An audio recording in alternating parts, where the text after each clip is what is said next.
लिखो अगला headline, magnetic field,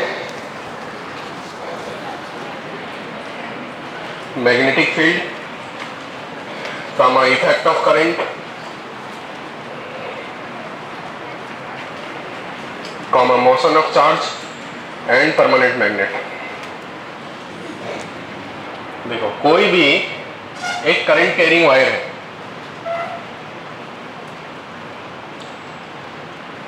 ये अपने आसपास ठीक वैसा ही फील्ड प्रोड्यूस करता है जैसा कि कोई बार मैग्नेट प्रोड्यूस करता हो।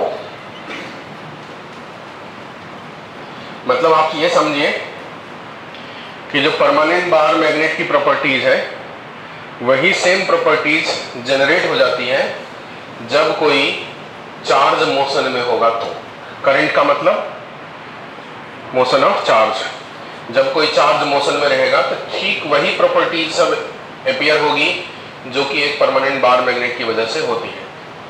जो फील्ड प्रोड्यूस होती है, क्योंकि परमानेंट मैग्नेट की वजह से जो फील्ड प्रोड्यूस होती है उसे परमानेंट मैग्नेट मतलब मैग्नेटिक फील्ड कहते हैं। इसीलिए करंट कैरिंग वायर के द्वारा प्रोड्यूस होने वाला फील्ड की प्रॉपर्टीज इसके जैसे हैं तो उसको भी मैग्नेटिक फील्ड कहते हैं। तो मैग्नेटिक फील्ड प्रोड्यूस करने के तीन तरीके, एक तरीका कि परमानेंट मैग्नेट ला लो, मैग्नेटिक फील्ड प्रोड्यूस हो जाएगा। दूसरा तरीका, चार्ज को मोशन में करा दो, मैग्नेटिक फील्ड प्रोड्यूस हो जाएगा। तीसरा तरीका बोलो, तीसरा तरीका, तीसरा और कौन सा तरीका मैग्नेटिक फील्ड प्रोड्यूस करने का? नहीं पता, तीसरा कोई तरीका ही नहीं है। ठीक है, दो ही तरीके, एक परमानेंट मैग्नेट के द्वारा प्रोड्यूस होता है, दूसरा करंट कैरिंग वायर की वजह से मैग्नेटिक फील्ड प्रोड्यूस होती है। मैग्नेटिक फील्ड जो प्रोड्यूस होती है अभी कितनी होती है उस बात पे भी नहीं जा रहे हम लोग, उसके होने वाले इफेक्ट को पहले समझते हैं, बाद में फील्ड प्रोड्यूस जो होगा बायोट-सावर्ट्स लॉ है वो सीखेंगे। तो जो कोई मैग्नेटिक फील्ड प्रोड्यूस्ड हुआ, इसके दो तीन बातें इंपॉर्टेंट है। पहली बात कि ये क्लोज्ड लूप बनाता है हमेशा। कैसा लूप बनाएगा? क्लोज्ड लूप बनाएगा, मतलब कभी भी ये घूम के अपनी जगह पे वापस आएगा। भी कहीं से भी घुमा लो यूनिवर्स में, कहीं से भी घूम के आएगा लेकिन अपनी जगह पे वापस आएगा। तो ऑलवेज ये क्लोज लूप बनाता है। अब अगर ये क्लोज लूप बनाता है तो इसके द्वारा एक बात और है, वो ये है कि दो प्रकार के नेचर ऑफ फील्ड होते हैं, एक कंजर्वेटिव, दूसरा नॉन कंजर्वेटिव। नॉन कंजर्वेटिव वो होता है जिसके द्वारा वर्क डन नॉन जीरो हो, और कंजर्वेटिव वो होता है जिसके द्वारा वर्क डन जीरो हो क्लोज पाथ में। तो इसके द्वारा किसी भी सिचुएशन पाथ क्लोज रहे या ओपन वर्क डन होता ही नहीं। तो इसलिए हमेशा ही कैसा फील्ड होगा? कंजर्वेटिव। कैसा फील्ड होगा? कंजर्वेटिव। कंजर्वेटिव फील्ड के द्वारा किसी भी मतलब क्लोज्ड पाथ में वर्क डन जीरो होना चाहिए, ये कंजर्वेटिव फील्ड का डेफिनेशन है। और नॉन कंजर्वेटिव फील्ड वो होते हैं जिसके द्वारा क्लोज्ड पाथ में वर्क डन नॉन जीरो हो जाए, वो non conservative. Work done zero हो जाए वो कंजर्वेटिव। और मैग्नेटिक फील्ड कभी कोई वर्क करता ही नहीं, तो आप पाथ क्लोज रखो या पाथ ओपन रखो, इसके द्वारा वर्क डन जीरो होता है ऑलवेज। जब इसके द्वारा वर्क डन जीरो है मतलब क्लोज पाथ में भी वर्क डन जीरो होगा, और क्लोज पाथ में वर्क डन जीरो अगर हुआ तो ऐसे फील्ड को हम कंजर्वेटिव कहते हैं। इसलिए मैग्नेटिक फील्ड कैसे नेचर के फील्ड हुए?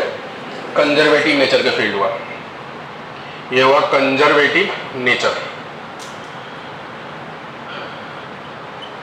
जो कंजर्वेटिव नेचर का फील्ड होता है उसी के द्वारा पोटेंशियल एनर्जी डिफाइन होता है। पोटेंशियल एनर्जी का डेफिनेशन ये सिर्फ और सिर्फ कंजर्वेटिव फोर्स या कंजर्वेटिव फील्ड के लिए है। इसीलिए मैग्नेटिक पोटेंशियल एनर्जी वाला टर्म, मैग्नेटिक पोटेंशियल, ये सब चीजें होती है। और अगर ये फील्ड नॉन कंजर्वेटिव होता तो फिर पोटेंशियल उसके लिए डिफाइन नहीं होता। तो चूंकि कंजर्वेटिव है इसीलिए जो है वो डिफाइन होता है। ये एक वेक्टर क्वांटिटी है। फिर अगली बात यह है कि इसे वेक्टर में डायरेक्शन ज्यादातर केस में हम या तो क्रॉस या डॉट से दिखाते हैं। क्रॉस का मतलब होता है perpendicular to surface into the plane. जैसे ये बोर्ड है, इस बोर्ड पे मैग्नेटिक फील्ड का डायरेक्शन अगर क्रॉस दिया है, इसका मतलब ये हुआ कि फील्ड का डायरेक्शन इनटू द प्लेन है, बोर्ड की तरफ, अंदर की तरफ, और ऐसा परपेंडिकुलर टू प्लेन है। तो क्रॉस का मतलब हुआ इनटू द प्लेन, अंदर की तरफ, इनटू द प्लेन। डायरेक्शन कैसा? परपेंडिकुलर। और डॉट का मतलब हुआ आउट ऑफ प्लेन, बाहर की तरफ, आउट ऑफ प्लेन। डायरेक्शन ये भी परपेंडिकुलर ही रहेगा। ये हुआ इसका जो दो डायरेक्शन हमको ज्यादातर केस में यूज होता है। जब ये डॉट या क्रॉस के रूप में यूज होता है उस वक्त के लिए हम उसे एक्सियल वेक्टर भी कह सकते हैं। ऐसा वेक्टर जिसका डायरेक्शन एक्सिस की तरफ होता है उसे एक्सियल वेक्टर कहते हैं। उस पॉइंट ऑफ टाइम पे जिस वक्त ये क्रॉस या डॉट नेचर शो हो रहा होता है उस पॉइंट पे इसे हम लोग जो है वो एक्सियल वेक्टर भी कह सकते हैं। क्रॉस जो है मतलब फील्ड अंदर गया, अगर मैग्नेट के साथ कंपेयर करेंगे तो नॉर्थ पोल से फील्ड लाइन निकलता है और साउथ पोल से इंटर करता है, मतलब inside the magnet field from south to north, outside the magnet field from north to south होता है। इसका मतलब ये हुआ कि जहां से निकल रहा है, निकलने का मतलब हुआ डॉट सिंबल और अंदर जाने का मतलब हुआ क्रॉस सिंबल। मतलब आप ये समझो कि क्रॉस फील्ड को आप साउथ पोल भी कह सकते हो, उसी तरीके से डॉट फील्ड को आप नॉर्थ पोल भी कह सकते हो। ठीक है, कहीं पर मान लीजिए क्रॉस नेचर का फील्ड है, इसका मतलब ये कैसा पोल है, साउथ, और कहीं पर डॉट नेचर का फील्ड है, इसका मतलब कैसा फील्ड है, ये नॉर्थ है। वहां पर मतलब वो लुक जो है नॉर्थ की तरह बिहेव कर रहा है, लुक का वो साइड नॉर्थ की तरह बिहेव कर रहा है। मैग्नेटिक फील्ड लाइंस की और भी जो प्रॉपर्टीज होती हैं ऑलमोस्ट सिमिलर होता है जैसा कि इलेक्ट्रिक फील्ड लाइंस की प्रॉपर्टीज है। अभी नहीं लिखा रहा हूं, बाद में लिखाएंगे, पर अभी बता दे रहा हूं कि सिमिलर ही होता है ऑलमोस्ट। कुछ बातें को छोड़ करके लगभग सभी बातें इलेक्ट्रिक फील्ड लाइंस जैसा ही होता है यहाँ पर। मतलब ये इंटरसेक्ट नहीं करता, जैसा इलेक्ट्रिक फील्ड लाइन इंटरसेक्ट नहीं कर रहा था वैसे मैग्नेटिक फील्ड लाइन भी इंटरसेक्ट नहीं करता। जैसा इलेक्ट्रिक फील्ड लाइंस जो है टच कर सकता था वैसा ये भी टच कर सकता है। जैसा इलेक्ट्रिक फील्ड लाइंस में डायरेक्शन जो है टेंजेंट के डायरेक्शन में होता था वैसे मैग्नेटिक फील्ड लाइंस में भी डायरेक्शन जो होगा वो टेंजेंट के डायरेक्शन में होगा। जैसा कि electric field line sharp turn नहीं ले सकते थे वैसे मैग्नेटिक फील्ड लाइन भी शार्प टर्न नहीं लेंगे। जैसे कि वहां पर डिग्री ऑफ क्लोजनेस पे डिपेंड करता था, जितना ज्यादा लाइन पास पास होगा स्ट्रेंथ उतनी ज्यादा होगी, वैसे यहाँ पर भी लाइन जितना पास पास होंगे स्ट्रेंथ उतनी ज्यादा होगी, लाइन जितना दूर दूर होंगे स्ट्रेंथ उतनी कम होगी। तो ऑलमोस्ट सभी प्रॉपर्टीज जो इलेक्ट्रिक फील्ड लाइन जैसा ही मैग्नेटिक फील्ड लाइन का है। कुछ ही बातें डिफरेंट है। जो मेन इंपॉर्टेंट डिफरेंट बात है वो ये कि electric field line close loop नहीं बनाता है और ये क्लोज लूप बनाता है। जो मेन इंपॉर्टेंट डिफरेंट बात है वो यही है, बाकी ऑलमोस्ट सेम बातें हैं। वो भी यूनिफॉर्म तब होगा जब पैरेलल और इक्वली स्पेस्ड होंगे, ये भी यूनिफॉर्म तब होंगे जब पैरेलल और इक्वली स्पेस्ड होंगे। सभी प्रॉपर्टीज मैग्नेटिक फील्ड का जैसा इलेक्ट्रिक फील्ड लाइंस का था वैसा ही मैग्नेटिक फील्ड लाइंस की प्रॉपर्टीज होगी। अब इसकी वजह से किसी भी चार्ज के मोशन में क्या फर्क पड़ा, तो क्या फर्क पड़ा, ये जनरेट कौन करेगा, तो दो तरीके से जनरेट हो सकती है। एक तरीका होगा बाय परमानेंट मैग्नेट, जो भी परमानेंट मैग्नेटिक मटेरियल है परमानेंट मैग्नेट के माध्यम से हम इसे जनरेट कर सकते हैं, या फिर बाय करंट कैरिंग वायर या मूविंग चार्ज लिख देता हूं, मूविंग चार्ज। इसका मतलब ये हुआ कि rest charge magnetic field produce नहीं करती, रेस्ट चार्ज भी अपने आसपास में एक फील्ड प्रोड्यूस करती है, उस फील्ड को कहते हैं इलेक्ट्रोस्टैटिक फील्ड। मतलब रुका हुआ चार्ज इलेक्ट्रिक फील्ड देगा और चलता हुआ चार्ज मैग्नेटिक फील्ड देगा। ठीक है, तो मूविंग चार्ज का मतलब करंट। अब चार्ज का नेचर कुछ भी हो सकता है, पॉजिटिव हो, नेगेटिव हो, न्यूट्रल चार्ज भी हो सकते हैं, बराबर। कितने प्रकार के चार्ज के नेचर हो सकते हैं, पॉजिटिव, नेगेटिव और कैसी बातें कर रहे हैं, न्यूट्रल चार्ज होता है क्या, एकदम ही गधे हैं। चार्ज दो ही होंगे, पॉजिटिव और नेगेटिव। पॉजिटिव फ्लो करेगा या फिर नेगेटिव फ्लो करेगा, तो दोनों प्रकार के चार्ज के द्वारा फ्लो होने की वजह से मैग्नेटिक फील्ड प्रोड्यूस हो सकती है। तो magnetic field lines moving charge की वजह से प्रोड्यूस होता है, ये बात समझ में आ गया। तो जब कहीं पर भी किसी मैग्नेटिक फील्ड लाइंस के अंदर एक चार्ज को हमने रेस्ट में रखे तो देखा ऐसा गया कि इसके मोशन में कोई बदलाव नहीं हुआ, जहां हमने रख दिए वहीं वो रह गया। मतलब वो ना तो वहां से गया ना ही वहां से कुछ भी प्रकार का कोई चेंजेस उसमें दिखा, मतलब कोई मोशन वहां पर नहीं दिखा, कोई मोशन वहां नहीं दिखा।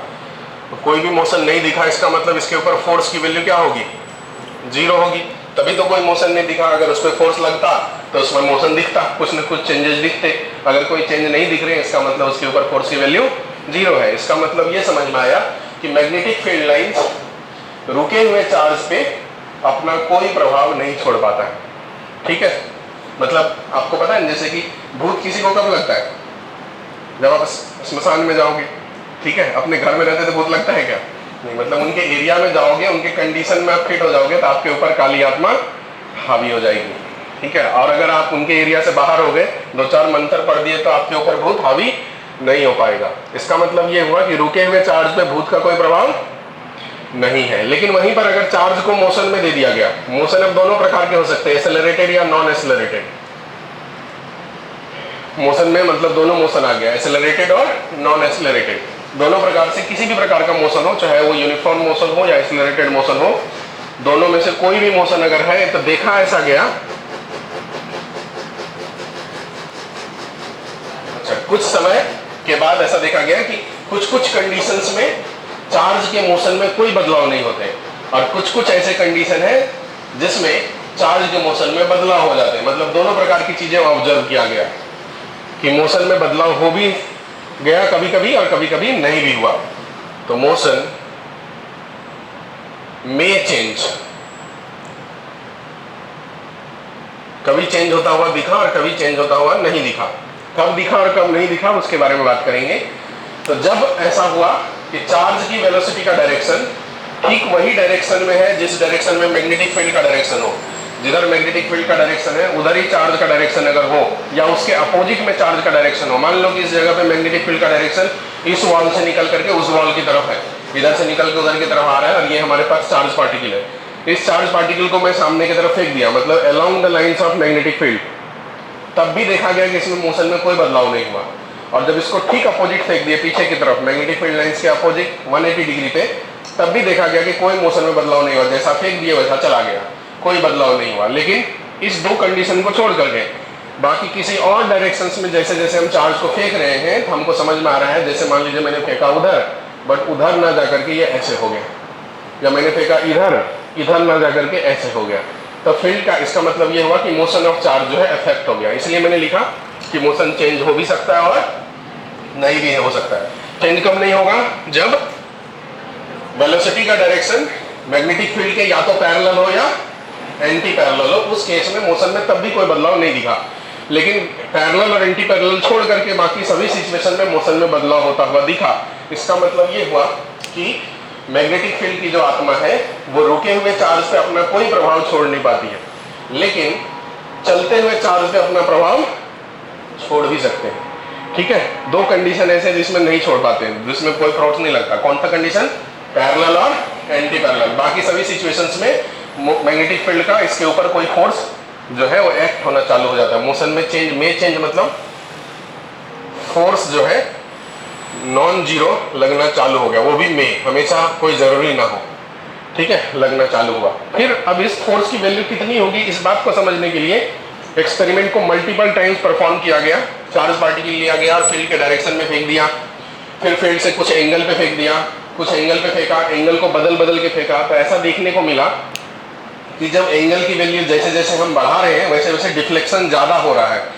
मतलब अगर छोटा एंगल पे फेंके तो कम डिफ्लेक्शन हो रहे हैं, ज्यादा एंगल पे फेंके तो ज्यादा डिफ्लेक्शन होता हुआ दिखा।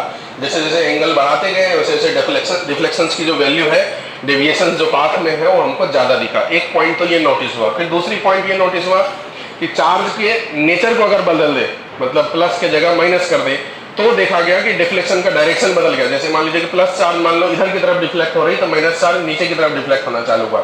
तो ये बात दिखा गया कि फोर्स के डायरेक्शन नेचर ऑफ चार्ज पे डिपेंड करता है। फिर चार्ज की मैग्नीट्यूड को कम ज्यादा करके देखा गया। एक बार मान लो 2 कूलम का चार्ज फेंके, एक बार 4 कूलम का चार्ज फेंके, तो 2 कूलम वाले में कम डिफ्लेक्शन दिखा और 4 वाले में ज्यादा दिखा। तो nature of charge, magnitude of charge, direction of charge, ये सब बातों पे डिपेंड करा। फिर वेलोसिटी पे डिपेंड किया। वेलोसिटी कम और ज्यादा करके देखें, जब वेलोसिटी ज्यादा फेंके तो ज्यादा डिफ्लेक्शन ऑब्जर्व हुआ, जब वेलोसिटी कम दिए तो कम डिफ्लेक्शन ऑब्जर्व हुआ। मतलब वेलोसिटी पे भी डिपेंड किया। फिर जो मैग्नेटिक फील्ड है उसकी वैल्यू को कम ज्यादा करके देखा गया, तब भी डिफ्लेक्शन की वैल्यू कम ज्यादा हो जा रही थी। इसका मतलब कुल मिलाकर के मैग्नेटिक फोर्स जो है, जो मैग्नेट के द्वारा लगने वाला जो फोर्स है, जिसे मैं मैग्नेटिक फोर्स के नाम से बताता हूं, ये कुछ कुछ पैरामीटर पे डिपेंड किया। किस किस पैरामीटर पे? चार्ज पे, चार्ज के नेचर पे, मैग्नेटिक फील्ड लाइंस पे, एंगल पे और वेलोसिटी पे। इतनी सारी फैक्टर पे, ये पैरामीटर पे डिपेंड किया। और जब उसे मैथमेटिकली डिराइव करने का प्रयास किया तो एक फॉर्मूला आया हमारे पास निकल करके मैग्नेटिक फोर्स का, वो आया Q V B sin theta. ये हुआ मैग्नीट्यूड फोर्स का, जिसे हम लॉरेंज मैग्नेटिक फोर्स कहते हैं या सिंपली मैग्नेटिक फोर्स कहते हैं। जिस Q का मतलब चार्ज, V का मतलब वेलोसिटी, B का मतलब मैग्नेटिक फील्ड और sin थीटा तो आप सभी जानते ही हैं। इसमें v को देखेंगे तो ये वेलोसिटी है, वेक्टर क्वांटिटी है। b को देखेंगे तो वो भी वेक्टर क्वांटिटी है। दो वेक्टर के साथ अगर साइन थीटा आता हो तो दो ही सिचुएशंस में जो एंगल आती है, या तो क्रॉस प्रोडक्ट में या तो डॉट प्रोडक्ट में। लेकिन डॉट प्रोडक्ट में कॉस थीटा आती है और क्रॉस प्रोडक्ट में साइन थीटा आती है। तो दो वेक्टर के साथ साइन थीटा, इसका मतलब यहाँ पर कौन सा प्रोडक्ट होगा? क्रॉस प्रोडक्ट होगा। और क्रॉस प्रोडक्ट में ही रिजल्टेंट जो है वो वेक्टर क्वांटिटी होनी चाहिए। तो फोर्स एक वेक्टर क्वांटिटी है, ये तो सबको पता है।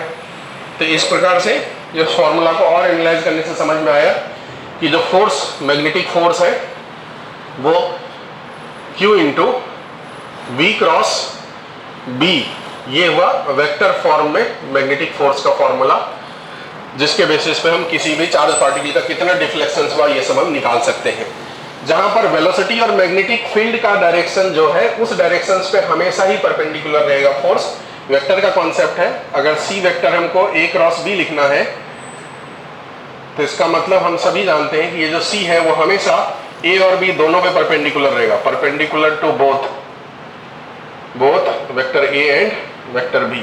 और इस डायरेक्शंस को निकालने के लिए हम लोग right hand thumb rule, right hand palm rule, left hand rule, जो भी आपको लगाना हो, जो भी आपके दिमाग में पहले से सेट हो, उसमें से कोई भी आप डायरेक्शंस निकालने का कॉन्सेप्ट यूज करके डायरेक्शंस फाइंड कर सकते हैं।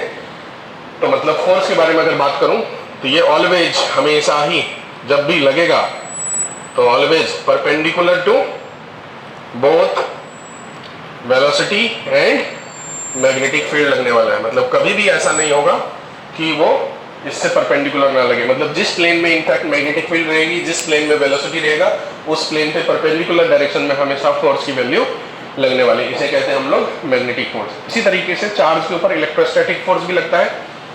अगर किसी चार्ज पार्टिकल के ऊपर दोनों फोर्स लग जाए, if both electric and magnetic field present हो और दोनों फोर्स लगे, तो जो नेट फोर्स होता है वो हो जाएगा vector sum of electric force plus magnetic force.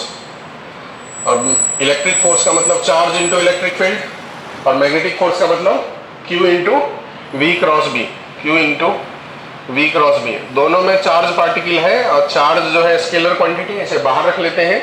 तो जो नेट फोर्स आया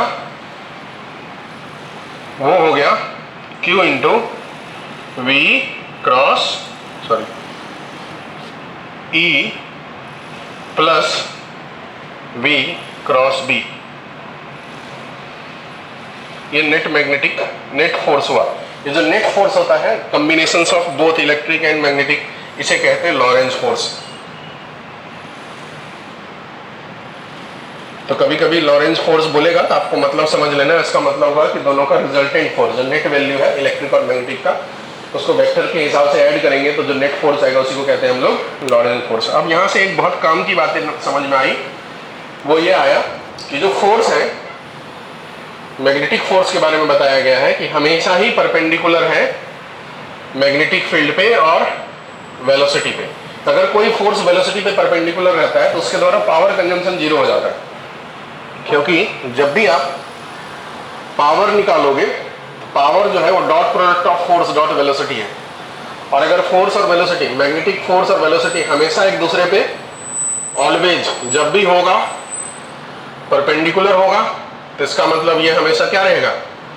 जीरो रहेगा। तो पावर कंजम्पशन इस केस में होगा नहीं, और पावर होता है वर्क बाय टाइम, तो इसका मतलब वर्क डन भी क्या होगी? जीरो। इसका मतलब मैग्नेटिक फील्ड की क्षमता ही नहीं है कि वो किसी प्रकार का कोई भी वर्क किसी भी सिचुएशन में करे, चाहे पार्ट कैसा भी हो, चार्ज का नेचर कैसा भी हो, जिधर मन हो उधर फेंक दो, कोई वर्क डन तो नहीं हो पाएगा। मतलब मैग्नेटिक फोर्स के द्वारा किसी भी कंडीशन में वर्क डन नहीं होता, ऐसा आप दिमाग में बैठा लीजिए। मतलब ऐसा कोई एक्सेप्शन भी नहीं है जहां पर वर्क डन हो, तो वर्क डन जीरो। और अगर वर्क डन जीरो हो तो एक थ्योरम होता है, उसे कहते हैं वर्क एनर्जी थ्योरम। उसके हिसाब से total work done by all kind of force equal to change in kinetic energy के बराबर होता है। तो अगर कहीं पर मैग्नेटिक फोर्स ही लग रहा है तो उस जगह में काइनेटिक एनर्जी का जो चेंज होगा वो जीरो हो जाएगा, क्योंकि काइनेटिक एनर्जी का चेंज मतलब work done, change in kinetic energy मतलब वर्क डन, तो उसकी वैल्यू क्या हो जाएगी? जीरो। तो इसका मतलब ये हुआ कि उस केस में जब सिर्फ और सिर्फ मैग्नेटिक फोर्स कहीं पर लग रहा हो, मतलब बाकी कंडीशन को अभी हम कंसीडर साथ में नहीं कर रहे, तो उस सिचुएशन में काइनेटिक एनर्जी ऑब्जेक्ट का कांस्टेंट रहेगा। नहीं बदलेगा। और अगर काइनेटिक एनर्जी कांस्टेंट रहे तो काइनेटिक एनर्जी के फॉर्मूला में आता है स्पीड। तो इसका मतलब पार्टिकल का जो चार्ज पार्टिकल है उसकी स्पीड भी हमेशा क्या रहेगी, कांस्टेंट। स्पीड और वेलोसिटी दो अलग अलग चीज है, जिसका मैग्नीट्यूड तो सेम होता है पर दोनों का कॉन्सेप्ट अलग है, एक स्केलर है और एक वेक्टर है। वेलोसिटी के मैग्नीट्यूड को ही स्पीड कहते हैं। तो स्पीड तो हमेशा ही कांस्टेंट रहेगा, पर वेलोसिटी बदल भी सकता है और नहीं भी बदल सकता। कब बदलेगा और कब नहीं बदलेगा, फिर यहीं पर कॉन्सेप्ट में आएंगे।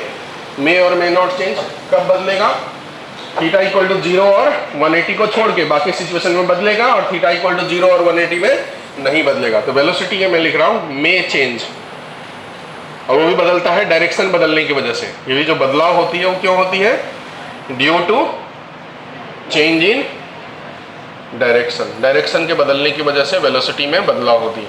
और अगर वेलोसिटी में बदलाव हुआ तो मोमेंटम भी बदलेगा। तो अगर आपको थियोरेटिकली मोमेंटम के बारे में पूछ लेगा तो उसका भी आंसर है मे चेंज, मे और मे नॉट चेंज। कब चेंज होगा और कब नहीं होगा, थीटा इक्वल टू 0 और 180 पे चेंज नहीं होगा, बाकी सभी सिचुएशन में चेंज होगा। मोमेंटम के बारे में पूछ लिया, यहीं पर एक्सेलरेशन के बारे में पूछ लेगा कि एक्सेलरेशन होगा कि नहीं। तो जैसे फोर्स हो रहा है वैसे एक्सेलरेशन होगा। एक्सेलरेशन का फॉर्मूला होता है फोर्स बाय मास। तो अगर फोर्स है तो एक्सेलरेशन भी होगा, जब फोर्स नहीं होगा तब एक्सेलरेशन भी नहीं होगा। फोर्स कब नहीं होगी, जब साइन थीटा की वैल्यू 0 डिग्री होगी तब फोर्स नहीं होगी, जब फोर्स नहीं होगी तब एक्सेलरेशन भी नहीं होगा। तो 0 और 180 डिग्री को छोड़ के बाकी सिचुएशन में फोर्स भी होंगे और एक्सेलरेशन भी होंगे। तो इसका मतलब एक्सेलरेशन जो है वो होगा मे और मे नॉट प्रेजेंट। अगर मान लो हुआ तो क्या उसके डायरेक्शन बदलेंगे, क्या एक्सेलरेशन कांस्टेंट रहेगा या उसकी मैग्नीट्यूड बदल सकती है, बताओ। एक्सेलरेशन वेक्टर क्वांटिटी है, तो वेक्टर क्वांटिटी है तो उसके डायरेक्शन चेंज भी हो सकते हैं। और अगर सीधा सीधा लाइन में फोर्स लग जाए तो डायरेक्शन नहीं भी बदल सकते हैं, बराबर। सीधा सीधा लाइन में तो कभी फोर्स लगेगा, क्योंकि फोर्स के लिए तो कंडीशन ही है कि ऑलवेज परपेंडिकुलर टू वेलोसिटी। तो सीधा सीधा लाइन में तो कभी फोर्स लगेगा नहीं, जब भी लगेगा परपेंडिकुलर टू वेलोसिटी लगेगा, बराबर। जो पाथ है उससे परपेंडिकुलर डायरेक्शन में लगना है। तो फोर्स जब भी लगेगा तो एक्सेलरेशन होंगे, और एक्सेलरेशन होंगे तो उसकी वैल्यू क्या रहेगी, कांस्टेंट या बदलेगी, बताओ। क्या लिखूं मैं, कांस्टेंट या बदलेगा, क्या लिखूं, बदलेगा ना, क्योंकि ये वेक्टर क्वांटिटी है। तो इसमें मैग्नीट्यूड हो सकता है कांस्टेंट रहे बट डायरेक्शन इसका बदलेगा, तो ये चेंज करता रहेगा, चेंज करेगा। चेंज क्यों करेगा, ड्यू टू डायरेक्शन के होने वाले बदलाव की वजह से चेंज होगा। मुझे लगता है कि आपको पूरी बातें सभी लोगों को समझ गया अभी तक की। कितने लोगों को समझा बताओ तो, ठीक है। एक बार 5 मिनट इस पे सोचो, आप लिखना मत नहीं, पूरी बात को एक बार अच्छे से सोचो।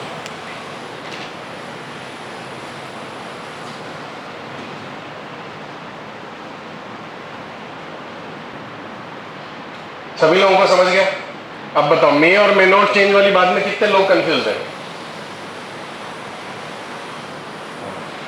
तो आप सब मार्केट में जाके अपने दिमाग बदलेंगे। 150 रुपए में मिलता है, नया दिमाग लगा के आएंगे, ये वाला सॉफ्टवेयर क्रैक जो है वो हो गया, क्रैश हो गया। देखो फिर से बताता हूँ, अगर थीटा की वैल्यू 0 डिग्री होगी, 180 डिग्री होगी, साइन 0 भी 0 होता है और साइन 180 भी 0 होता है।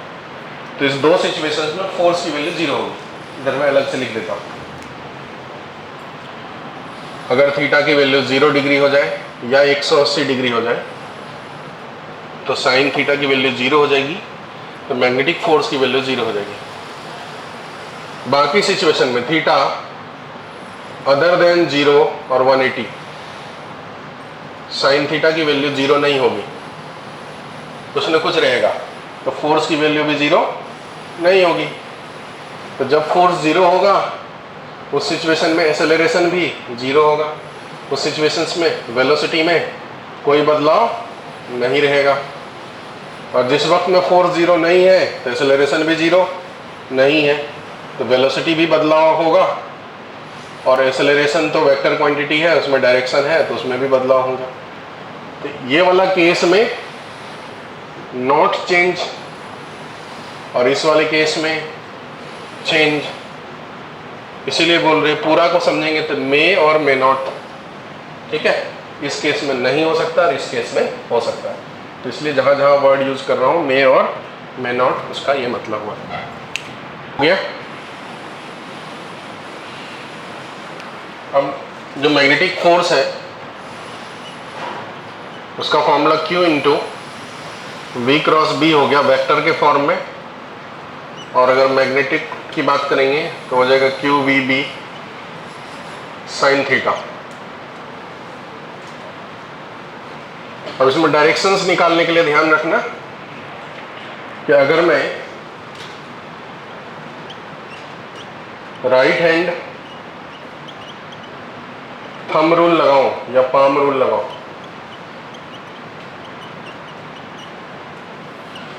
तो जो वेलोसिटी है,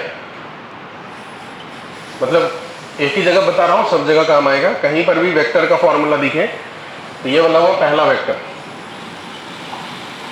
फॉर्मूला में जो यहां रहेगा वो पहला हुआ, फॉर्मूला में जो यहां रहेगा वो दूसरा हुआ, और फॉर्मूला में जो यहां रहेगा वो हुआ फाइनल आंसर। तो राइट हैंड पाम रूल में जो अलोंग द फिंगर होगा वो होगा पहला वेक्टर, फर्स्ट वेक्टर जो होगा उसके जगह इस वाले फॉर्मूले में वेलोसिटी है। आगे चल करके फॉर्मूला बदलेगा कभी तो उसके जगह दूसरा चीज आ जाएगा,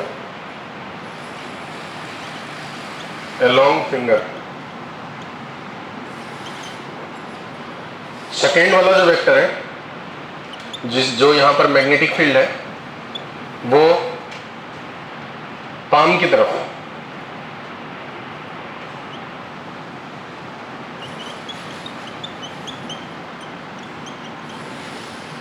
तो जो थंब होगा, थर्ड मतलब आंसर जो है, जो यहां के केस में फोर्स है वो एक्चुअली में थंब हो जाएगा।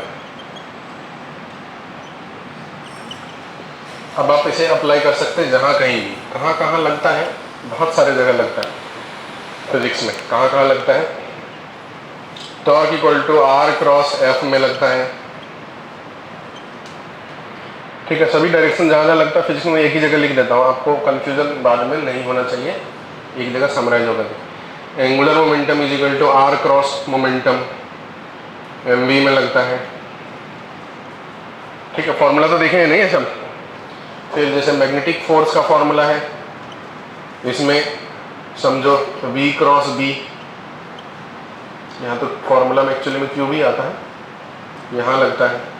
उसी तरीके से करंट कैरिंग वायर के ऊपर लगने वाला जो फोर्स है वो आइडियल, जिस करंट एलिमेंट कहते हैं, क्रॉस B इसमें लगता है। फिर vector form of magnetic field का डायरेक्शन जब निकालने का प्रयास करेंगे, बायोट-सावर्ट्स लॉ है, तो B proportional to I dl cross R में लगेगा।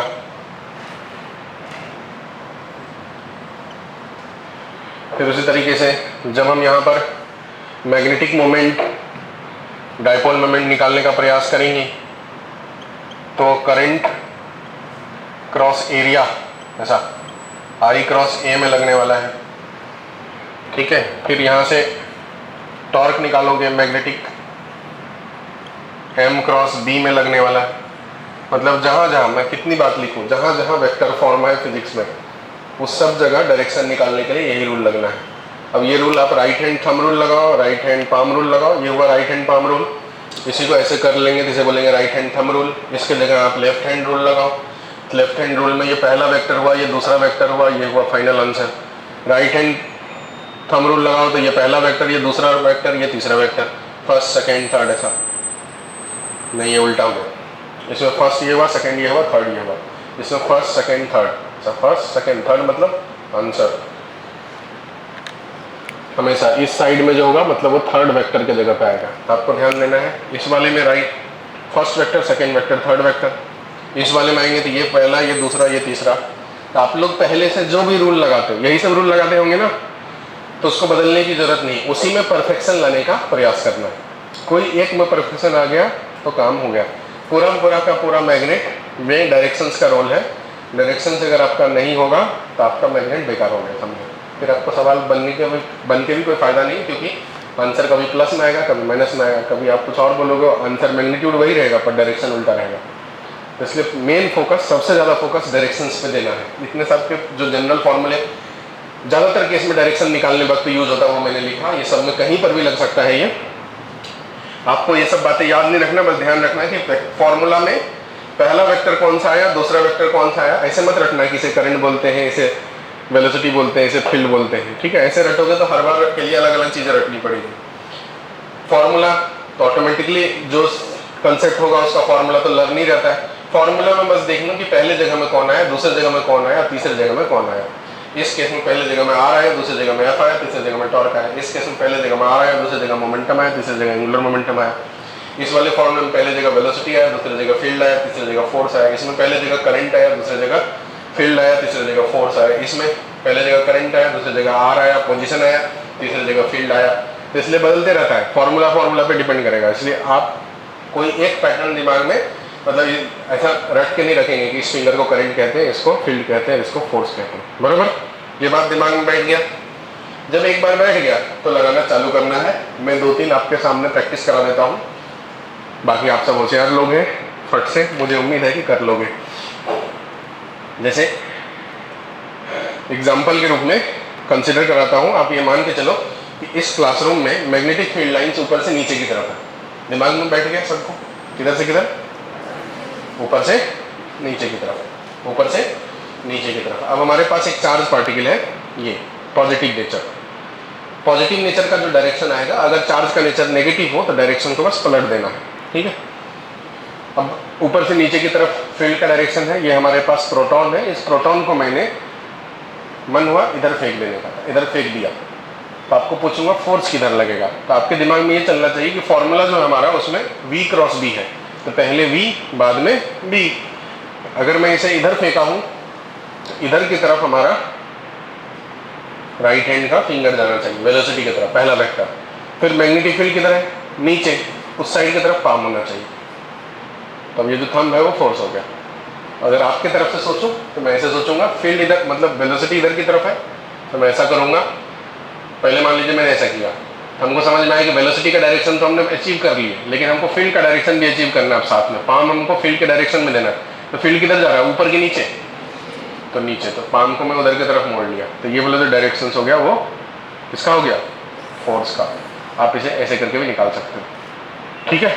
अपने दिमाग में अगर आपने बैठा लिया तो धीरे धीरे काम मिलेगा। बस राइट हैंड की जगह राइट हैंड ही लगाना है, लेफ्ट हैंड नहीं लगाना है।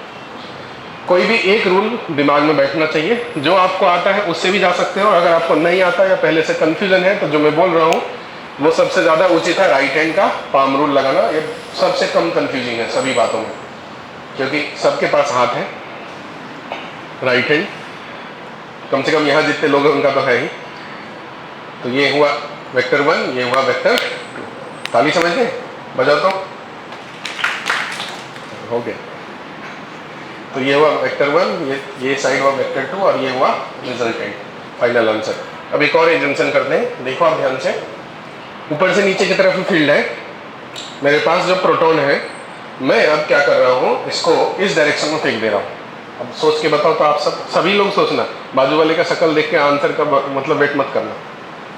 अगर आपको आता है तो भी आप सोचो, इस डायरेक्शन में मैंने प्रोटॉन को फेंका। शर्माने की कोई जरूरत नहीं है, जो शर्माया हो गया। तो देखो ये डायरेक्शन में हमने फिंगर दिए, फील्ड नीचे की तरफ है, तो फोर्स ये वाली हो गई। तो अगर आपको इसमें फील नहीं आ रहा है तो हाथ ऐसे घुमा लिया करो, ठीक है, फील आ जाएगा।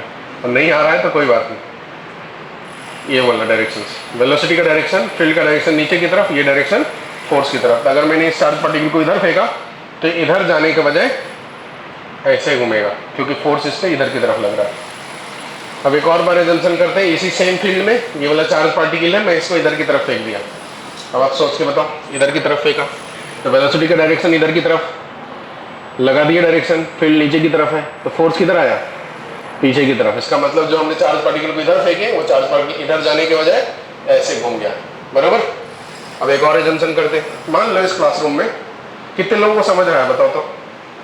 ठीक है, इस क्लासरूम में इस वाले वॉल से फील्ड लाइंस निकल रही है और आपके तरफ जा रही है। इधर से फील्ड लाइंस निकल करके सामने की तरफ जा रही है, इस साइड से फील्ड लाइंस निकल के सामने की तरफ जा रही है। ये डायरेक्शन ऑफ फील्ड लाइंस है। और हमारे पास प्रोटॉन की जगह इलेक्ट्रॉन है।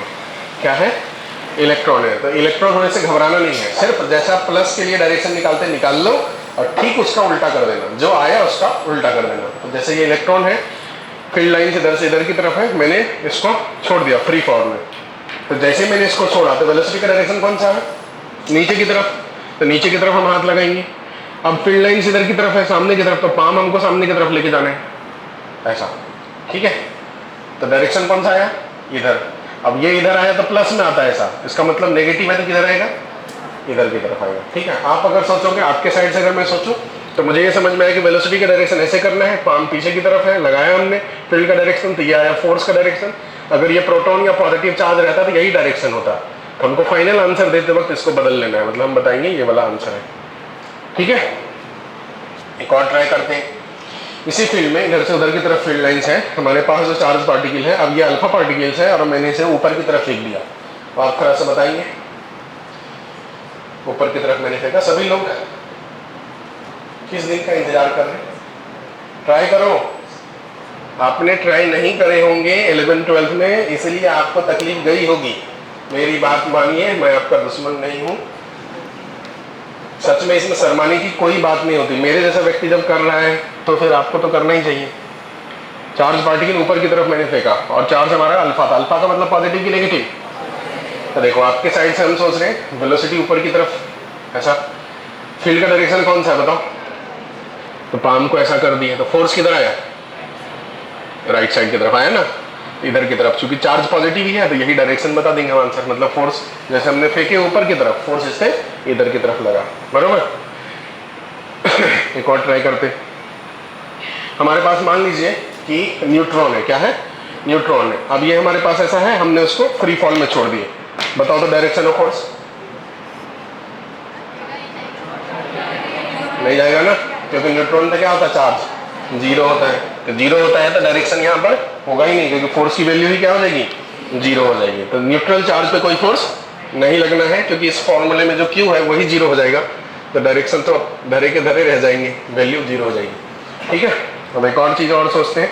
मान लीजिए हमारे पास प्रोटॉन है, डायरेक्शन ऑफ फील्ड लाइंस बदल गया, डायरेक्शन ऑफ फील्ड लाइंस अब इस वॉल से निकल करके इस वॉल की तरफ जा रहे हैं, ठीक है। डायरेक्शन ऑफ फील्ड लाइन इधर से इधर की तरफ जा रही है और हमारे पास प्रोटॉन है, उसको नीचे गिरा दिया मैंने, बताओ तो सभी, अरे बताओ ना, करो ना, कैसे काम चोर लोग हैं। बट ऐसे की तरफ गया, पाम इधर की तरफ किए, बराबर, तो फोर्स किधर आया, पीछे की तरफ, बराबर, ठीक है। मैंने अब इतना बता दिया, अब इतना काफी है, आप प्रैक्टिस करने का सवाल में जब जब चीजें आएगी। तो अगर आपको लिखना हो तो लिख लो, लेकिन वही लिखना जिनको पहले से नहीं आता है, जिनको पहले से एकदम अच्छे से आता है वो लिख के कॉपी मत भरिए। अब इसमें 3 कंडीशन होते हैं। पहला, अगर थीटा इक्वल टू 0 डिग्री या फिर 180 डिग्री हो जाए तो साइन थीटा की वैल्यू 0 हो जाएगी।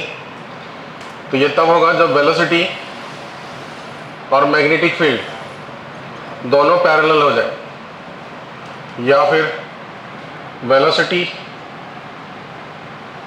और मैग्नेटिक फील्ड एंटी पैरेलल हो जाए। ऐसे दोनों सिचुएशन में साइन थीटा 0 हो गया तो फोर्स की वैल्यू 0 हो गई। फोर्स की वैल्यू 0 मतलब एक्सेलरेशन 0, एक्सेलरेशन 0 मतलब वेलोसिटी कांस्टेंट नहीं बदलेगा। ऐसे केस में जो पाथ होंगे ऑब्जेक्ट का वो स्ट्रेट लाइन हो जाएंगे, जिस डायरेक्शन में हमने प्रोजेक्ट किया उसी डायरेक्शन में वो जाता रहेगा, और मोशन बोलेंगे uniform, uniform motion. Path straight line, motion हो जाएगा यूनिफॉर्म, वेलोसिटी हो जाएगी कांस्टेंट, स्पीड भी कांस्टेंट, काइनेटिक एनर्जी भी कांस्टेंट, वर्क डन 0।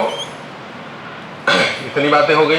इसमें दूसरा केस, अगर थीटा की वैल्यू 90 डिग्री हो जाए, समझ लो बात को सभी लोग, 90 डिग्री का करने का मतलब एक चार्ज पार्टिकल है जिसमें वेलोसिटी मैंने इधर की तरफ दिया और मैग्नेटिक फील्ड यहाँ पर डॉट नेचर का है।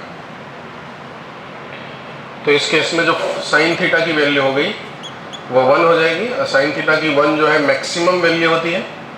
तो इस केस में जो फोर्स होगा वो भी मैक्सिमम हो जाएगा, और उसका वैल्यू हो जाएगा Q into V into B. अब डायरेक्शन ऑफ फोर्स अगर यहाँ पर निकाले तो बताओ तो डायरेक्शन ऑफ फोर्स क्या होगा? आप सब बताओ, आपको ही बोल रहे हैं। जब प्रैक्टिस कराते थे तब एकदम हाथ जो है लग रहा था कि अब बोल नहीं रहा हूँ मैं। डायरेक्शन ऑफ फोर्स बताओ, ऊपर की तरफ या नीचे की तरफ? नीचे की तरफ। तो नीचे की तरफ फोर्स लगा, फोर्स और वेलोसिटी एक दूसरे पे परपेंडिकुलर है तो पार्टिकल ऐसे आएगा, ऐसे सर्कुलर पाथ में घूमेगा। जैसे पार्टिकल यहाँ पहुँचा तो वेलोसिटी इधर की तरफ है, फोर्स इधर की तरफ है। जब पार्टिकल यहाँ पहुँचेगा तो वेलोसिटी इधर की तरफ है, फोर्स इधर की तरफ है। फोर्स हमेशा टुवर्ड सेंटर रहने वाला है। जो फोर्स है ये ऑलवेज टुवर्ड सेंटर। तो मोशन जो होगा वो सर्कुलर मोशन होगा, और सर्कुलर में भी यूनिफॉर्म सर्कुलर मोशन। तो ऐसे केस में जो मोशन हो गया वो कैसा हो गया? Uniform circular motion, UCM. जो फोर्स है वो ऑलवेज टुवर्ड्स किधर हुआ? Towards centre, towards centre. और अगर यूनिफॉर्म सर्कुलर मोशन है या कोई भी प्रकार का सर्कुलर मोशन हो तो टुवर्ड्स सेंटर लगने वाला फोर्स को सेंट्रीपिटल फोर्स कहते हैं।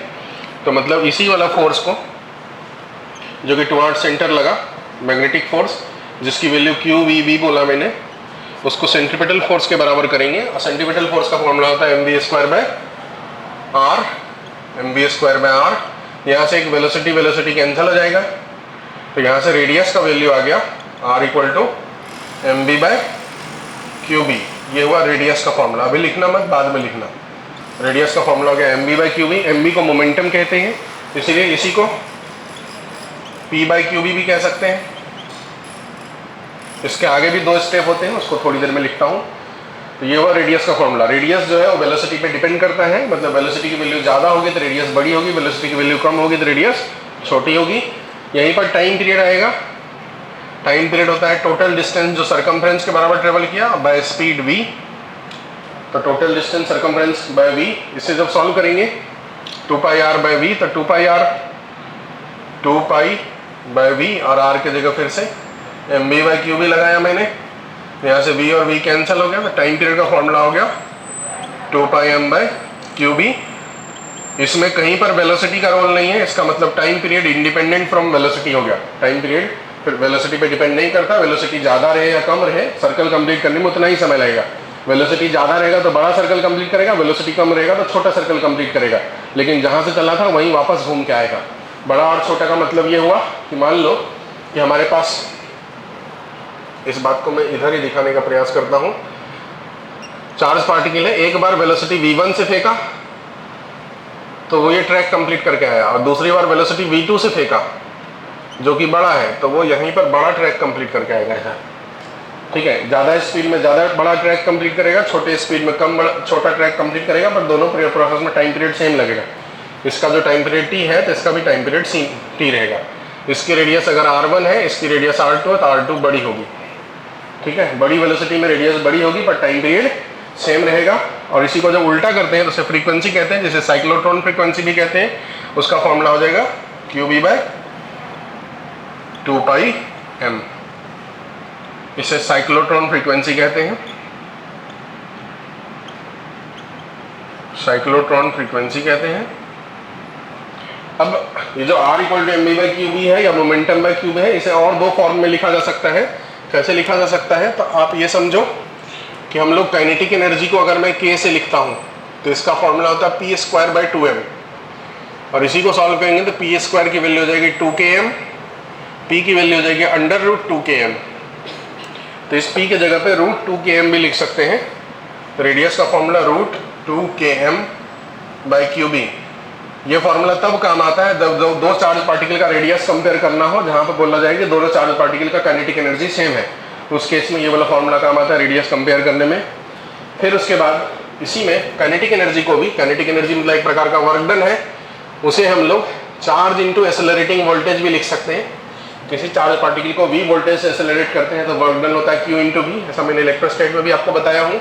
और ये q इंटू वी को काइनेटिक एनर्जी की जगह पर रिप्लेस कर देंगे। तो अगर जब इसे रिप्लेस करेंगे तो रिप्लेस करके मैं यहाँ लिखता हूँ, तो जो हमारे पास रेडियस का फॉर्मूला है वैसे √2km/qb है।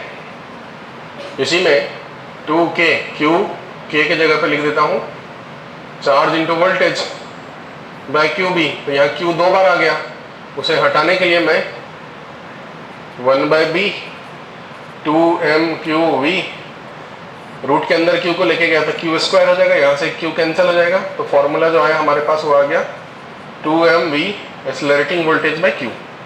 तो ये रेडियस का एक और फॉर्मूला आ गया, इधर ही लिख देता हूँ 1/B under root 2MV/Q।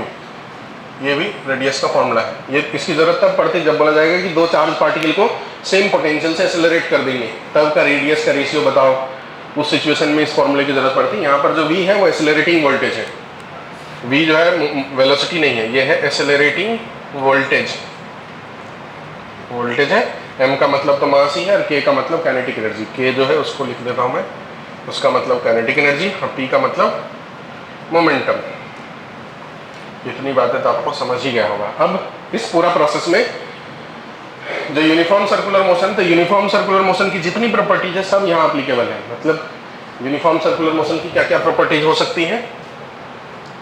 Uniform circular motion की प्रॉपर्टीज है, अगर बोलेगा स्पीड क्या होगा तो क्या बोलोगे, constant kinetic energy, constant work done पूछा जाएगा तो जीरो। वेलोसिटी के बारे में बोला जाएगा तो वेलोसिटी क्या होगा, चेंज होगा। और चेंज मतलब कौन सा, due to direction, due to direction बदलाव हो रहा है उसमें। अगर जो सेंट्रीपिटल एक्सेलरेशन के बारे में बोल दिया जाए, सेंट्रीपिटल एक्सेलरेशन के बारे में बोला जाए तो उसकी वैल्यू कितनी हो जाएगी, उसकी वैल्यू v²/r, या फिर आप यहीं पर फोर्स बाय मास कर दो। फोर्स का वैल्यू है QBB, उसी में मास से डिवाइड कर दोगे तो सेंट्रीपिटल एक्सेलरेशन आ जाएगा। वैल्यू बोलेगा निकालने तो आप निकाल सकते हो QVB मास।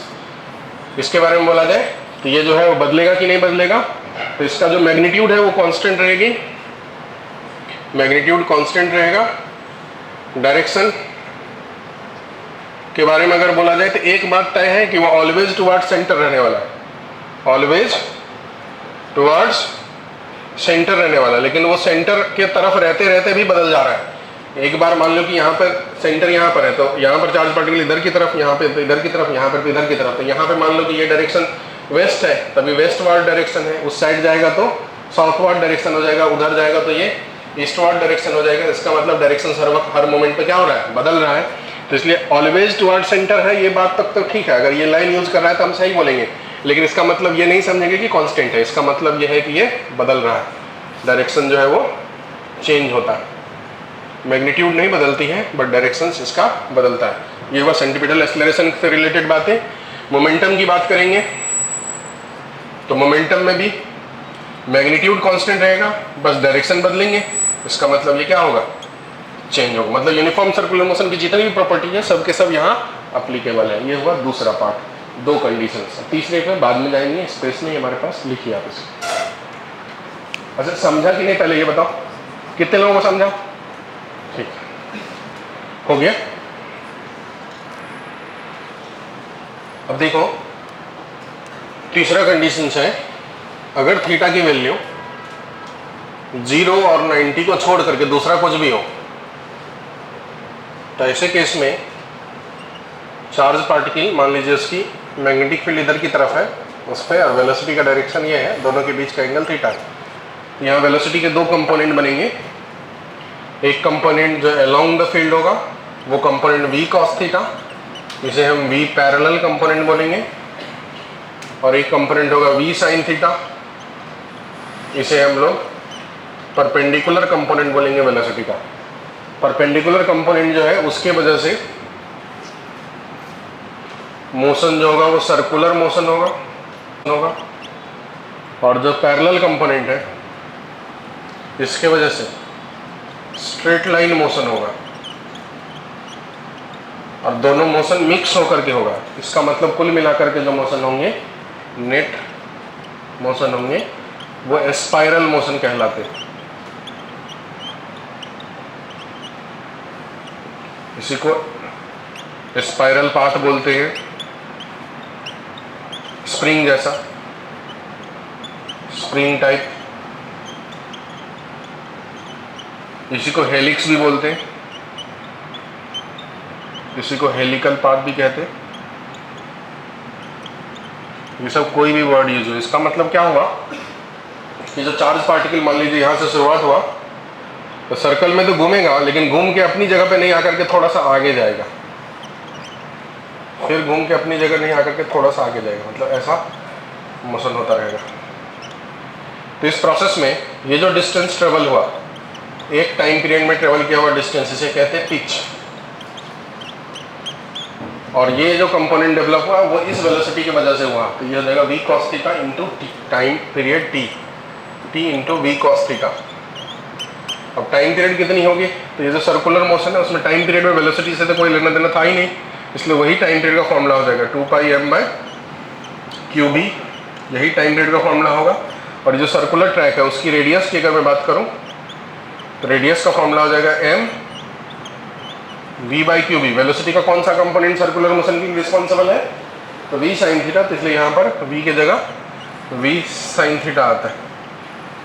ये हो गया रेडियस का फॉर्मूला, और ये टाइम पीरियड यहाँ रख देंगे तो 2πm v cos theta by qb, ये हो गया लेंथ ऑफ पिच। पिच मतलब एक टाइम पीरियड में स्ट्रेट लाइन पाथ पे ट्रेवल किया हुआ डिस्टेंस को बोलते हैं पिच। मतलब इसका मतलब ये चार्ज पार्टिकल जैसे यहाँ से चला तो यहाँ से घूम करके यहाँ आया तो सर्कुलर हुआ, पर यहाँ से घूम करके यहाँ नहीं आकर के आगे पहुँच जाएगा, जैसे स्प्रिंग होता है ऐसा राउंड लगा करके आगे पहुँच जाएगा, तो जितना आगे गया उसी को कहते हैं pitch.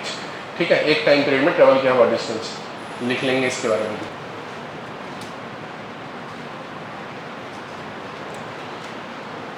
To charge particle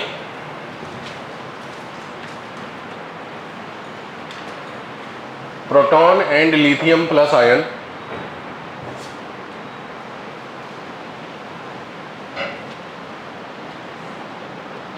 two charge particle proton and lithium plus ion projected in same magnetic field, projected in same magnetic field, then find the ratio of their radius projected in same magnetic field, bracket में लिख देंगे perpendicular, projected in same magnetic field, उसके bracket में लिख देंगे perpendicular, या पहले भी लिख सकते हैं perpendicular magnetic field, projected in same perpendicular magnetic field, then find the ratio of their radius,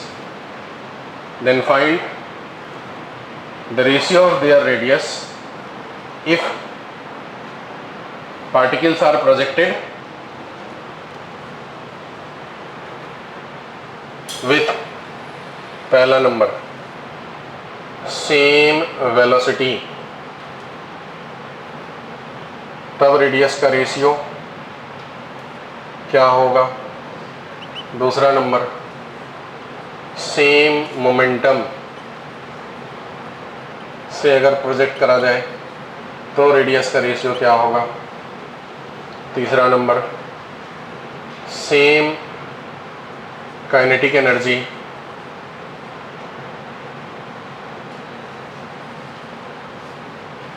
तब रेडियस का रेशियो क्या होगा। एक्सेलरेटेड विथ सेम वोल्टेज तब रेडियस का रेशियो क्या होगा। चारों केस में आंसर बताने आपको।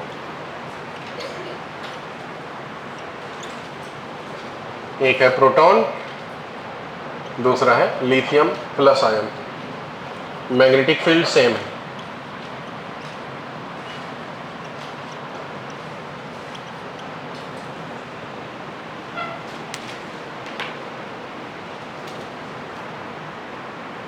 मैं मल्टीपल की जगह एक ही सवाल में मल्टीपल वो दे दिया आपको अलाइन करके, ताकि आपका कॉन्सेप्ट पूरे चारों फॉर्मूले का यूज हो जाए रेडियस का।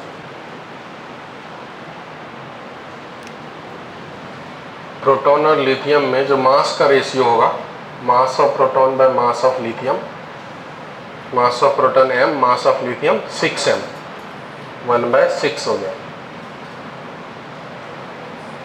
जो चार्ज का रेशियो होगा, दोनों में एक एक चार्ज ही है, Q/Q 1 हो गया।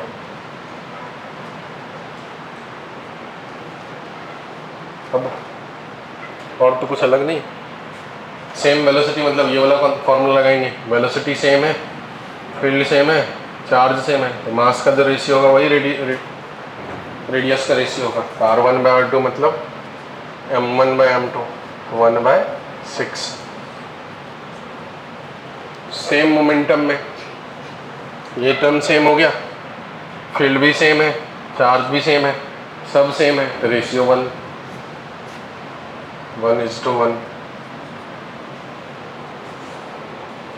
अब बोला सेम काइनेटिक एनर्जी, तो काइनेटिक एनर्जी सेम हो गया, रूट भी सेम है, चार्ज भी सेम है, फील्ड भी सेम है, तो root of m proportional to, तो फॉर्मूला हो जाएगा रूट M1/M2। तो ऐसे केस में 1/6, 1/√6 हो गया answer. Same accelerating voltage, charge भी सेम, तो मास, फील्ड भी सेम, 2 भी सेम, तो मास के हिसाब से रूट, यही आंसर, रूट M1/M2 1/6, 1/√6।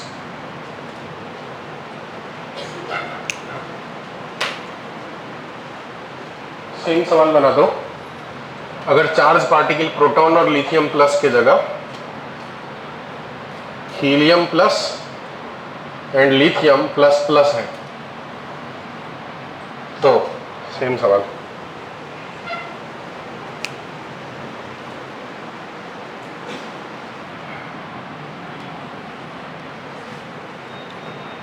अब हीलियम और लिथियम प्लस में अगर मैं मास का रेशियो निकालूं, mass of helium by mass of lithium, तो मास ऑफ हीलियम 4m और मास ऑफ लिथियम 6m, ये रेशियो 2/3 हो गया। Charge of helium by charge of lithium plus plus करूंगा, तो charge of lithium Q, charge of lithium 2Q, तो ये हो गया 1/2। अब यही सेम सवाल में आंसर, जब सेम वेलोसिटी की बात करेंगे तो ये वाला फॉर्मूला यूज होगा। तो रेडियस जो है, वेलोसिटी सेम है, फील्ड सेम है, तो मास और चार्ज के साथ, मास के साथ डायरेक्ट रिलेशन, चार्ज के साथ इनवर्स रिलेशन, मतलब R1/R2 का मतलब हो जाएगा M1/M2, और चार्ज के साथ इनवर्स रिलेशन मतलब Q2/Q1। M1/M2 मतलब हो गया 2/3, और Q2/Q प्लस प्लस लिखा हूं ना,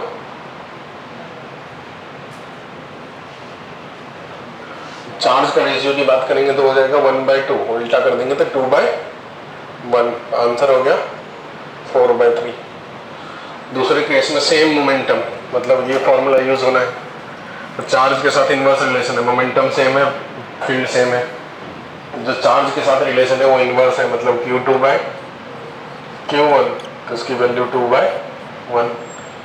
फिर सेम काइनेटिक एनर्जी, ये वाला फॉर्मूला यूज करना है, काइनेटिक एनर्जी सेम है, तो मास के साथ रूट में और चार्ज के साथ इनवर्स में, तो इसका फॉर्मूला आ जाएगा root under M1/M2, direct relation root के साथ, चार्ज के साथ इनवर्स, मतलब Q2/Q1,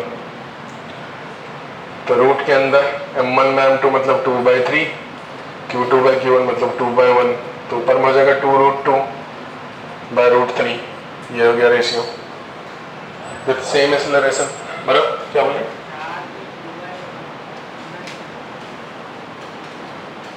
हीलियम प्लस और लिथियम प्लस प्लस के चार्ज में 1/2 का रेशियो नहीं समझा, ऐसा बोल रहे हैं मास में।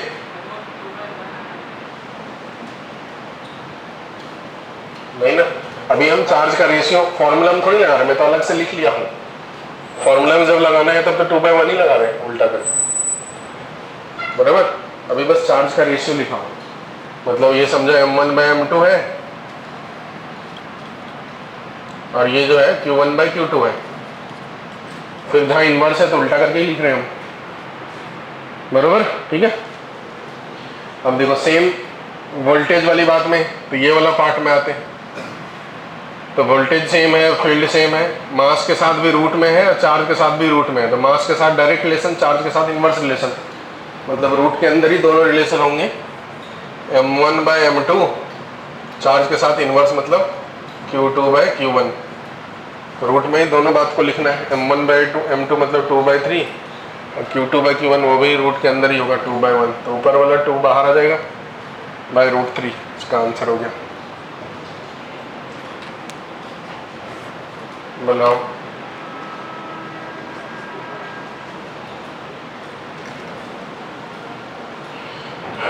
फिर यही सवाल में चार्ज बदल दूं, ये समझ गया?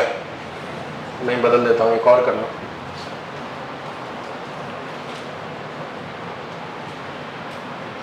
हीलियम ++ एंड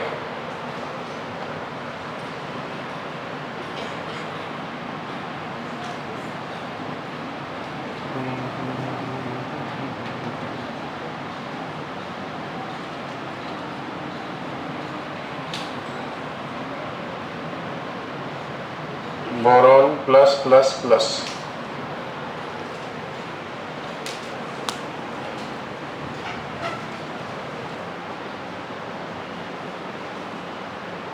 हो गया। तीसरा वाला आप बना लेंगे कि मैं बनाऊं? तीसरे में मास का रेशियो, हीलियम का मास 4m और बेरियम का मास कितना 10m ना, तो हो जाएगा 2/5। चार्ज हीलियम ++ है और बेरियम +++ है, तो 2Q/3Q, तो हो जाएगा 2/3। अब इसके अकॉर्डिंग आप आंसर दे दें सब।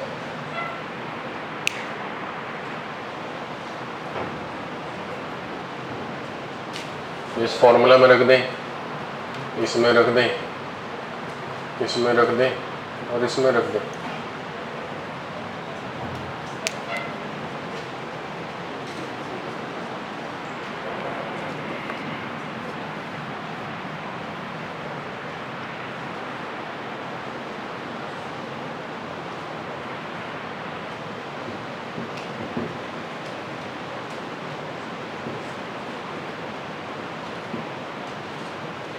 देखो अगला सवाल, various number of particle projected with same velocity into the perpendicular magnetic field. Various number of particle projected with same velocity into the perpendicular magnetic field in the given diagram, into the perpendicular magnetic field in the given diagram. Identify their path if the particles are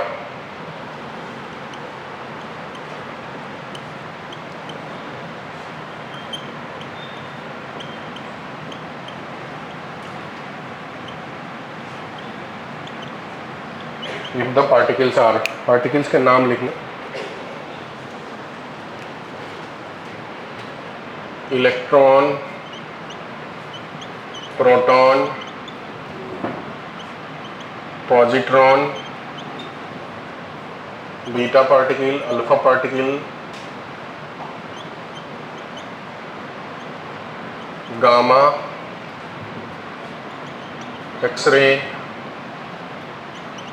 neutrino, इधर ही ऊपर में neutron लिख लेना, neutron, helium plus, lithium plus,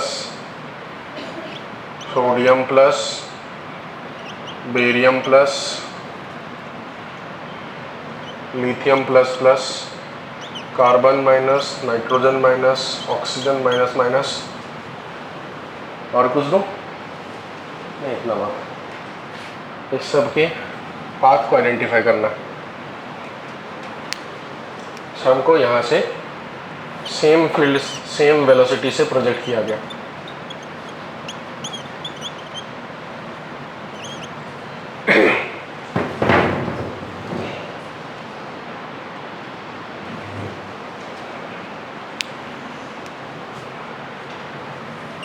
कुछ path ऐसे गया,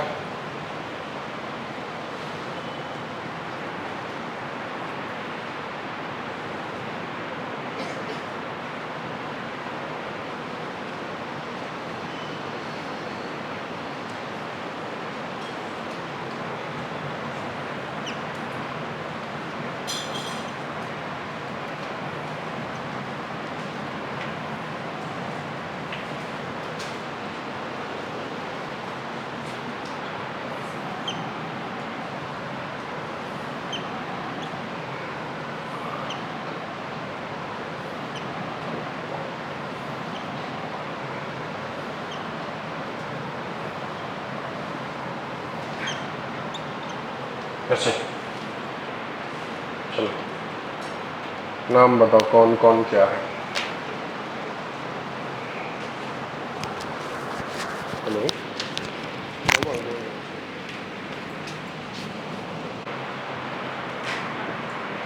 तब उसके बाद सोचेंगे तो अच्छा रहेगा। न्यूट्रल पार्टिकल इनमें से कौन कौन है, पहले उसी को अलग कर लेते हैं। कौन कौन है बताओ। गामा, एक्सरे और न्यूट्रॉन और कोई न्यूट्रिनो, ये भी तो न्यूट्रल पार्टिकल है ना। जानते हैं न्यूट्रिनो के बारे में? जब प्रोटॉन कन्वर्ट होता है न्यूट्रॉन में तो न्यूट्रिनो बनता है, और जब न्यूट्रॉन कन्वर्ट होता है प्रोटॉन में तो एंटी न्यूट्रिनो बनता है। ये न्यूक्लियर फिजिक्स में हम लोग पढ़ेंगे और आप तो पढ़े होंगे। प्रोटॉन हमेशा ही न्यूट्रॉन में और न्यूट्रॉन हमेशा ही प्रोटॉन में इंटर कन्वर्जन चलते रहता है। उसी प्रोसेस में ये पार्टिकल निकलती है, न्यूट्रिनो और एक एंटी न्यूट्रिनो, दोनों न्यूट्रल होते हैं। एक्चुअली में ये एनर्जी पार्टिकल्स है, मास है ही नहीं इसमें। तो गामा रेज या कोई भी इलेक्ट्रोमैग्नेटिक वेव, गामा की जगह पे गामा रे, एक्स रे या यूवी रे, कोई भी लाइट का कोई भी पार्ट रे या ईएम वेव का कोई भी पार्ट है, सब के सब न्यूट्रल होते हैं। ये सब न्यूट्रल है, तो जो न्यूट्रल है उस पर कोई फोर्स नहीं लगेगा, तो जो सीधा सीधा चला गया वो सब न्यूट्रल पार्टिकल है। मतलब ये जो पाथ है, यही पाथ हो गया गामा का, एक्सरे का, न्यूट्रॉन का और न्यूट्रिनो का।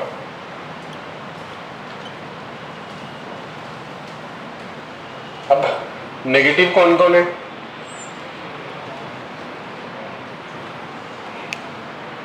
उसमें कौन कौन से चार्ज पार्टिकल नेगेटिव है?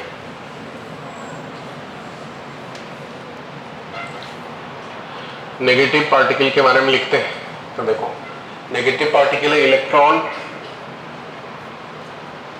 उसके बाद और कौन नेगेटिव है? बीटा पार्टिकल भी नेगेटिव ही होता है। बीटा मतलब इलेक्ट्रॉन इक्वल में आकर, दोनों सेम ही होता है बीटा। फिर नेगेटिव कौन है? कार्बन माइनस, नाइट्रोजन माइनस और ऑक्सीजन पे 2 माइनस, ये नेगेटिव है। फिर बचा हुआ जो है वो पॉजिटिव है। तो पहले इस नेगेटिव पार्टिकल के बारे में सोचते हैं, उसके रेडियस कौन कौन होंगे। पहले अगर चार्ज पार्टिकल नेगेटिव होगी तो नेगेटिव पे फोर्स किधर लगेगा? डायरेक्शन बताओ तो फोर्स का। फोर्स किधर लगेगा? ऊपर। तो ऊपर किस पे? Positive pay. तो नेगेटिव पे नीचे। तो ये सब जो है नेगेटिव पार्टिकल्स हैं, जो नीचे के पाथ है वो नेगेटिव पार्टिकल्स के पाथ है। अब इस सब में से किसका रेडियस बड़ा किसका रेडियस छोटा, उसके बेसिस पे तय करेंगे। तो रेडियस का जो फॉर्मूला है R इक्वल टू mv/qb, तो b सेम है, वेलोसिटी भी सेम है, मास और चार्ज के रेशियो के हिसाब से रेडियस तय होना है। तो इलेक्ट्रॉन और बीटा दोनों सेम ही होता है। तो अगर इलेक्ट्रॉन के रेडियस की बात करूं या बीटा की रेडियस की बात करूं, दोनों सेम है। अगर उसके बारे में हम बात करेंगे इलेक्ट्रॉन और बीटा, तो इसमें मास ऑफ इलेक्ट्रॉन, मैं चार्ज ऑफ इलेक्ट्रॉन को Q लिख लेता हूं। मैं एक चार्ज होता है इसलिए Q लिख लिया मैंने मैग्नीट्यूड में। अब अगर कार्बन माइनस की बात करता हूं तो रेडियस ऑफ कार्बन माइनस, तो कार्बन का मास कितना है? 12। तो यहां जगह 12 times of mass of proton by carbon minus पे चार्ज Q। फिर नाइट्रोजन माइनस की बात करता हूं, तो नाइट्रोजन का मास 14 है, 14 times of mass of proton by charge उस पर एक ही है। फिर radius of oxygen minus minus की बात करता हूं, तो 16 मास ऑफ प्रोटॉन बाय उस पर चार्ज कितना है 2Q, 2 चार्ज है तो 2Q। अब इस चारों को कंपेयर करना है हमको और इसके बेसिस पे तय करना है कि कौन बड़ा कौन छोटा।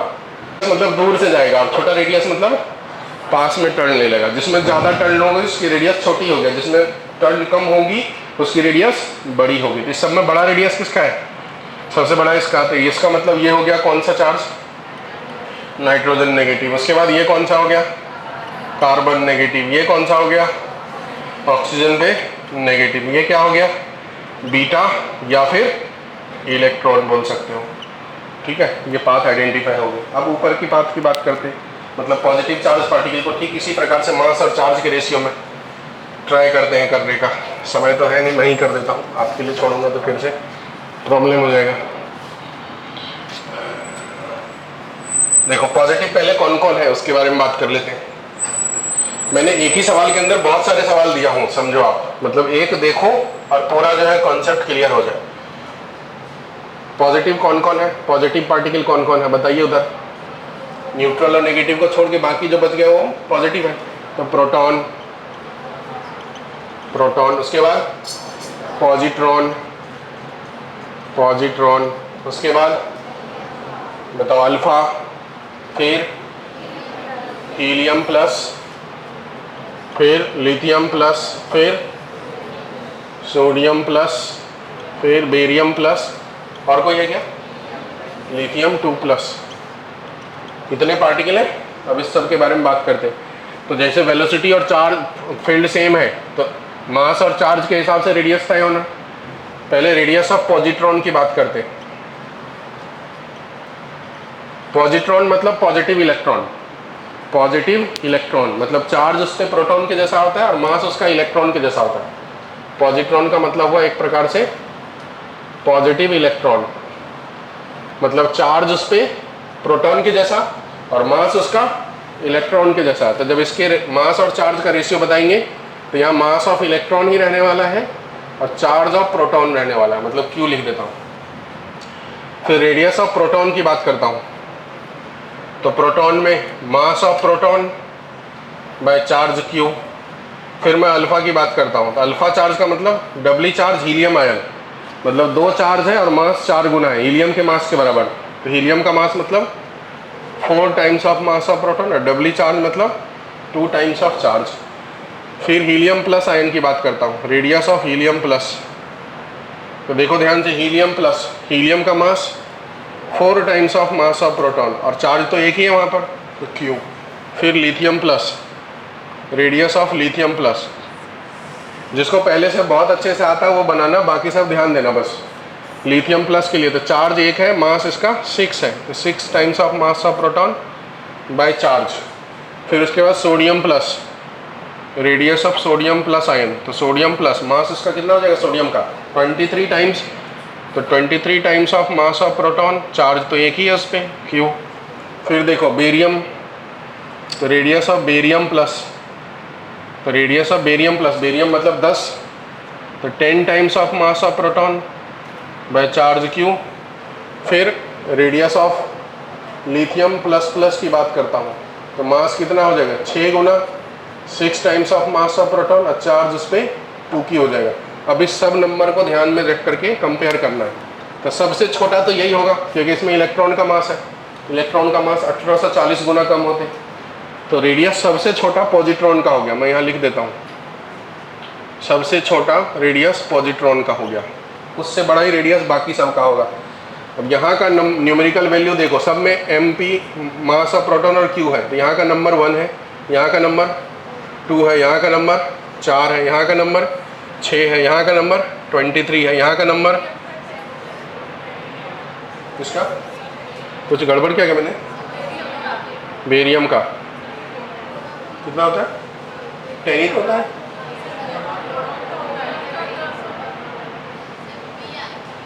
अच्छा B, हाँ बेरियम गलत लिख दिया बराबर, बेरियम बहुत बड़ा नंबर हो जाएगा ना। बोरॉन, ठीक है, ये गायब करते हैं। 10 हो गया और इसका 3 हो गया। तो बताओ सबसे बड़ा कौन सा नंबर है? 23। फिर उसके बाद कौन सा नंबर है? 6 नहीं 10, फिर 6, फिर 4, फिर 3, फिर 2, फिर 1, बराबर। तो सबसे बड़ा नंबर कौन सा हुआ? 23, मतलब रेडियस ऑफ सोडियम प्लस। फिर उसके बाद 23 के बाद नंबर 10, रेडियस ऑफ बोरॉन। ये दोनों हो गया। अब देखो 6 उसके बाद का नंबर है, रेडियस ऑफ लिथियम प्लस, ये भी हो गया। फिर उसके बाद 4 number, radius of helium plus, ये भी हो गया। फिर यहाँ नंबर 2 है, यहाँ नंबर 3 है, तो 3 वाला radius of lithium plus plus.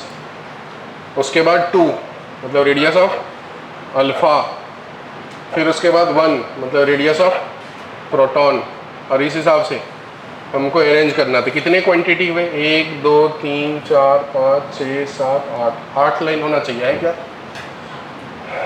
तो सबसे बड़ा रेडियस जिसका है वो सबसे इधर होगा। ये कौन है बताओ? सोडियम प्लस, बराबर।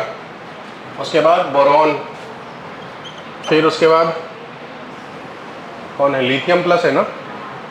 फिर उसके बाद लिथियम प्लस का ये पाथ हो गया, फिर हीलियम प्लस का ये पाथ हो गया, उसके बाद लिथियम प्लस प्लस का ये वाला पाथ लिथियम प्लस प्लस का हो गया, उसके बाद अल्फा पार्टिकल का ये हो गया, प्रोटॉन का ये हो गया और पॉजिट्रॉन का ये हो गया। देखो कितना कॉन्सेप्ट लगा करके सवाल बन गया। बना दो।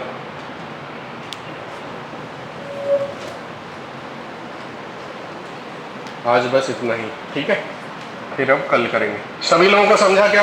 कितने लोगों को समझा बताओ तो?